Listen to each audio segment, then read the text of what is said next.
തന്റെ പെങ്ങളോട് പറയുകയാണ്, നീ ഉച്ച ദുഹർ കഴിയുമ്പോ ഭക്ഷണം ഉണ്ടാക്കാൻ തുടങ്ങുന്നവളല്ലേ, നീ നോമ്പ് മുറിക്കുന്ന സമയത്ത് പോലും നീ നടന്നല്ലേ തിന്നുന്നത്? അടുക്കളയിൽ നിന്ന് ഓടി വരികയാണുമ്മ. ഓടി വന്ന ഭക്ഷണം എടുത്ത് കഴിച്ച് ചായ വെച്ച് നടക്കരുത് പെങ്ങള്.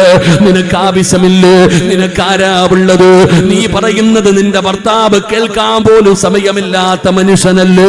തിരക്ക് പിടിച്ച് നടക്കുന്ന മനുഷ്യനല്ലേ?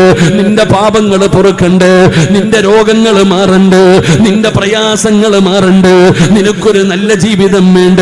നിന്റെ മക്കളെ ദുനിയാവിലും ആഖിറത്തിലും ഉപകരിക്കുന്ന മക്കളാകണ്ട്. മരിച്ചുപോയ ഉപ്പാന് സ്വർഗം വാങ്ങിക്കൊടുക്കണ്ട്. മരണപ്പെട്ടു പോയ ഉമ്മയ്ക്ക് വേണ്ടി ദുആ ചെയ്യണ്ട്. നിന്നെ കഷ്ടപ്പെട്ടു വളർത്തിയ നിന്റെ മാതാപിതാക്കൾക്ക് ദുആ ചെയ്യണ്ട്. ആ ദുആ ചെയ്യേണ്ട സമയമാണ്. സ്വന്തം കാര്യം നോക്കേണ്ട സമയത്തും നീ ഭക്ഷണം വെച്ച് ഓടി നടക്കല്ല പെങ്ങള്.